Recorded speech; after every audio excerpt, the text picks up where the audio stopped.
What's up, everybody? It's Carpo again. Done a few videos today because that's what I like to do, is make videos. That's my thing. You can talk a lot about you can talk a lot. I can talk a lot. You can tell a lot about a person through their eyes. That's weird, looking at your own eyes. I've been thinking about this lately a lot. The whole judging thing, you know. I'm always processing different thoughts and ideas, and of course, obviously, I make videos all the time, but I often think about judgments because I make judgments based on the way a person appears to me. Not necessarily their clothing, their hairstyle, or anything like that.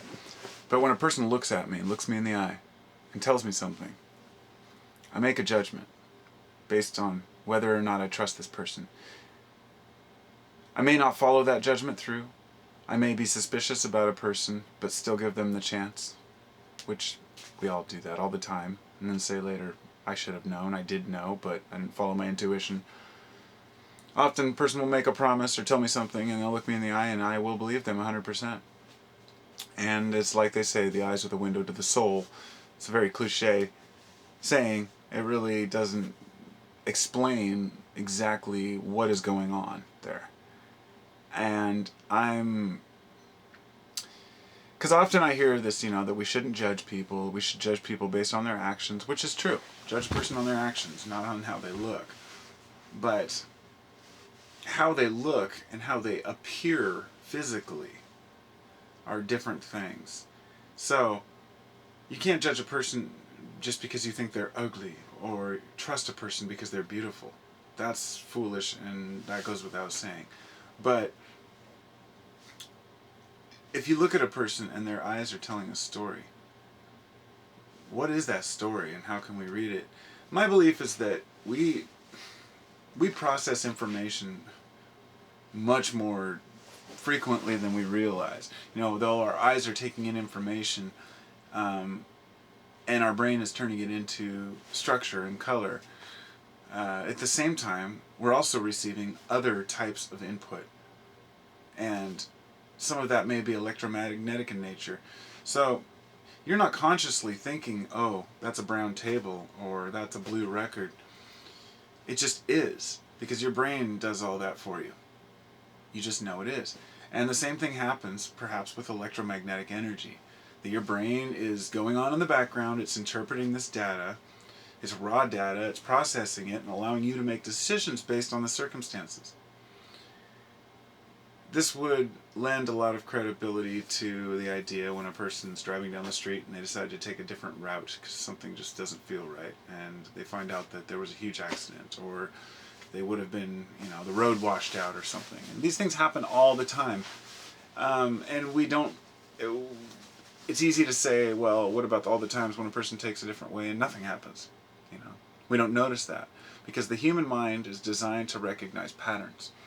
We recognize patterns in everything.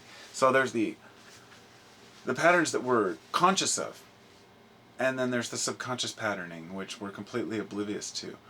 And I'm starting to think that that may very well be what's going on in the mind of an individual when we look another person in the eye.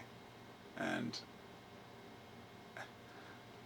so yes, you can judge another person based on how they look. It's just a matter of how accurate is your judgment. If you haven't met very many people or haven't trusted many people, you might not have that, let's say, experience. You know, once you've dealt with a lot of different people, you learn how people are. But you still can't judge people and stereotype people based on, oh, this is how I've experienced these types of people. But on an individual basis, we can learn a lot about a person by who they are. Or a lot about who a person is by how they come across to us, which conveys their intention. You know, like when a person speaks and you sense a lie, there may be no stammering in their voice whatsoever.